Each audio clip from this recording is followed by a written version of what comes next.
They're like animals, and I slaughtered them like animals. I hate them! Hey dears, Whimsy here, and oh boy, let's talk about Goblin Slayer. So, it's been high on my to-watch list this season, but earlier this week I saw a lot of videos trending and floating around that said, you should not watch Goblin Slayer, and if you like Goblin Slayer, you are a hypocritical edgelord. And whenever I hear the phrase edgelord, all I can think of is that one scene in Spider-Man, when Spider-Man goes through an emo phase. So naturally, I had to immediately go and watch Goblin Slayer. And now that I've watched it, I have a few thoughts to share with you. But before I dive into my discussion, I want to give a fair warning and say that I will be discussing sexual assault. So please be advised. Okay, let's go.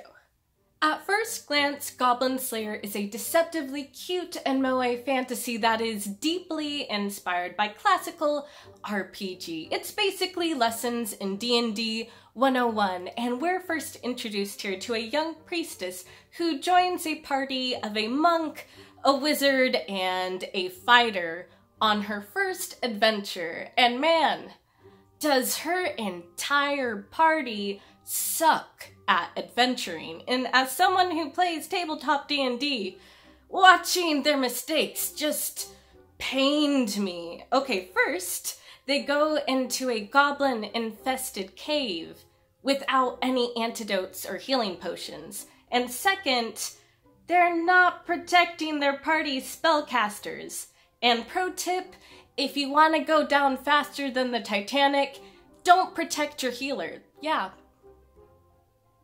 Protect your healer, seriously. Then the fighter starts swinging his sword around and smacking the cave to alert everyone to their party's presence, like a fool of a took.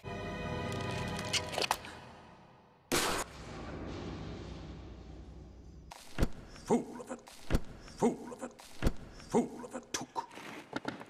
And I just found myself asking, how are these adventurers still alive? And the answer is, not for long.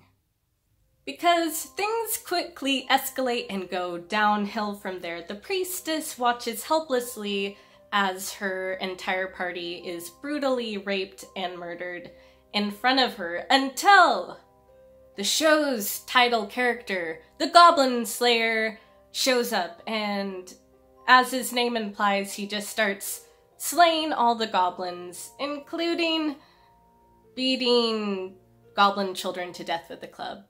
I killed them. And the children, too. Yeah, like, whoa there, Anakin. He needs to chill because he has some deep-rooted resentment going on there. Yikes. I've gotta say, this first episode kicked off the series to a brutal start. And as someone who's read neither the manga or the light novel, I was caught a little off guard. I was not expecting that we'd go nearly full Berserk eclipse right off the bat. Okay, it wasn't nearly that bad. It was maybe Berserk quarter moon there. But the point is, it was not as bad as some people were painting it out to be. I want to clarify here that Goblin Slayer is not deconstructing or subverting the fantasy genre.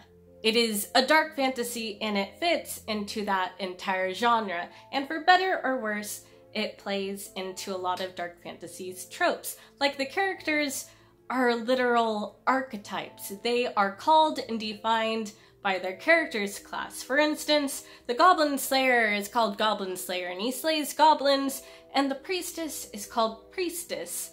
So for now, the characters seem quite one-dimensional.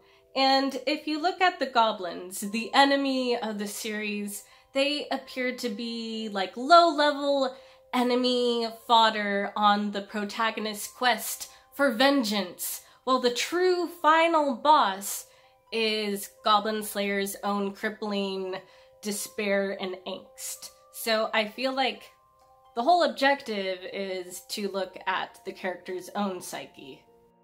Because seriously, that dude has some serious issues to work out. So will he finally find reconciliation and peace? And as the priestess asks, will our characters finally find a good goblin? Also, will the priestess learn a more useful spell than light?